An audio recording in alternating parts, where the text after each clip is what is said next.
Hello and welcome to your Recipe for Financial Success with me, Emma, and my colleagues Becky and Julie. In each episode, we'll be bringing you a list of ingredients to help you cook up a storm and master methods to finesse your finances. We'll be helping you expand your repertoire and hopefully teach you a few new skills along the way. So, clear the counters and get your mixing bowls ready for today's recipe. Let's get started.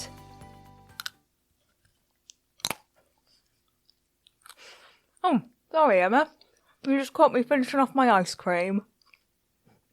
Don't worry, Becky, they're very nice, aren't they? Very nice. Have you finished your ice creams? Are you ready to record now? Yeah, all gone Emma, and I've actually just gone and got myself a glass of water, so I'm ready and raring to go. Julie, do you want to introduce today's podcast? I certainly can, Becky. So today we're going to be looking at the bread and butter of any financial advisor's recipe book, something we call PIPSI. Emma, do you want to tell us what PIPSI actually stands for? Yes, I will. So PIPSI is the order that we start looking at different areas of investing and protection. So what it actually stands for is protection, income protection, pensions, savings and investments. And so why is PIPSI so important? So these are all the different areas that you'd look at as part of a financial plan, but you should always have thought about the first one before you move on to the next one. So if we start off with protection, is that okay? That sounds good with me. So protection is the first thing we'd look at. What we're thinking about with protection is making sure you've got cover in place if anything serious happened.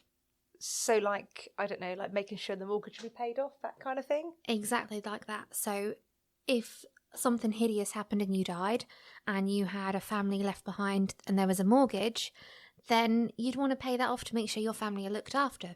Definitely. Mm-hmm. So that's the first thing we always think about. When we think about protection, there's always three things that we look at, 3 Ds. Go on. Wow, there's lots of acronyms in today's show, Emma. Yes, there are. So the first one we think about is debts, so like a mortgage or a car on finance or absolutely any loan or credit card that you might have. The next one is dependents, so if you've got children or family that are reliant on your income and you looking after them. And the last one is death duties, so if you had an inheritance tax liability and it needed to be paid, having something in place to pay that off. But don't worry about those 3 things too much because we're going to cover protection in a lot more detail another day. That sounds okay then. So what's the next one? So it's not Pepsi then, it's PIPSI. So the I stands for? I is for income protection. So if you were really ill and you couldn't go to work, how would you live if you didn't have any income? I'd probably struggle. Exactly. So income protection is making sure you've either got a policy or something in place. So you may not even need to have a policy for it. You may have sick pay from work that's going to cover you that you'd be comfortable with. So it's just making sure that you have got something in place. But again, we're going to cover the actual type of protection in a lot more detail another day. So what about the second P? The next P is for pensions. So we're thinking about saving for the long term, something for your retirement, something a lot further ahead. Okay, that makes sense so far. What about the S? So S is for savings. So this is for things that you can access easily, something for the shorter term. So maybe savings to buy a new car or a house or something like that. Something like that. And something that's not going to go up and down in value. So it's going to be steady and you know the return you're going to be getting from it. And the last one is I. I is for? So I is for investments.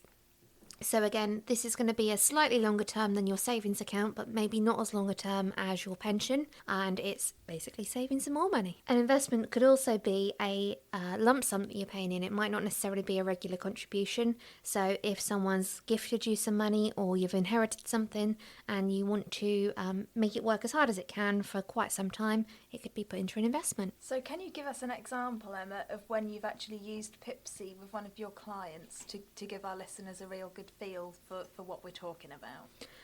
Of course I can. So I went to see a client a few weeks ago actually, and he basically had told me that he was looking for an ISA. He had £100 a month and he wanted to pay into an ISA.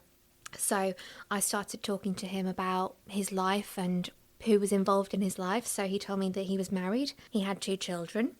I asked about his home, and he had a mortgage on his house. So part of my fact-finding process is to obviously find out about whether they've got the protection, the income protection, the pensions. So next we started talking about all these things. I asked whether he had life cover, and he said no, he didn't. He didn't really see the point of it and why he would need it. So I then moved on to whether he had income protection, and he told me that he had 6 months half pay and 6 months full pay from work, and he thought that a year's worth of income protection, he'd be happy with that and the level of cover in place, and that he also had his pension through work that he paid into regularly. So we had all of these conversations, and then I came back and said about the protection and said, well, what would you do if you died and your wife was left with your 2 children and they had the mortgage? How would she be able to pay it? And he had absolutely no idea what they would do. Obviously, she'd probably have to reduce her hours at work because he wouldn't be around, so she'd be looking after the children more. And he thought, actually, maybe that is more important. So part of that process was basically we then looked at the options for some life cover and put some cover in place for him. But obviously, he still had some left over. That didn't cost him £100 per month, so he could then still use some of that to do some investing as well. That's really helpful. Thank you, Emma. For people out there who haven't got a financial advisor and are listening to us thinking, oh, blimey, hang about, what does this mean to me? How would you recommend that they go about looking at their PIPSI situation? So it's always a good idea to sit down with pen and paper and make a list of all of your savings, all of your investments, all of your pensions, and obviously, importantly, the protection that you have in place as well. So if you start by making the list, if there's any areas that you haven't got at all, you then need to start thinking about the consequences of not having those things.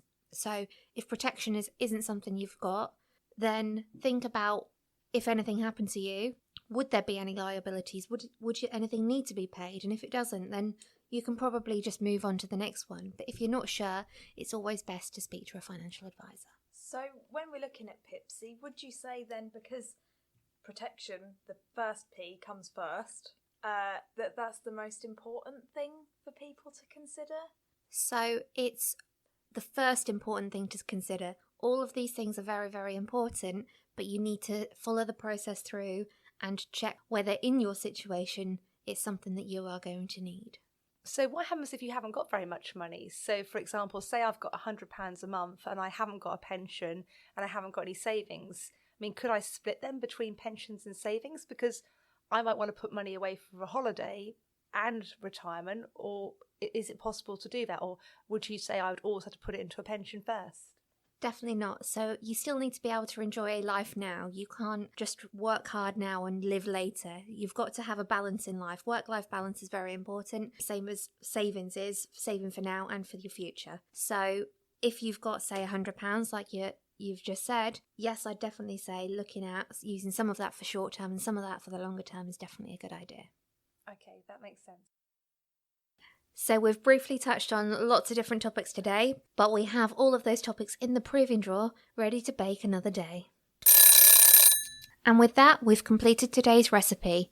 We hope you have enjoyed following along with us today and cooking yourself one recipe closer to a financially secure future. If you'd enjoyed today's podcast, you can head over to www.recipeforfinancialsuccess.co.uk, where you can find out more information and a full list of ingredients on today's recipe. For more hints, tips and tasters, find us on Facebook at Your Recipe for Financial Success. Thank you for listening and see you next time.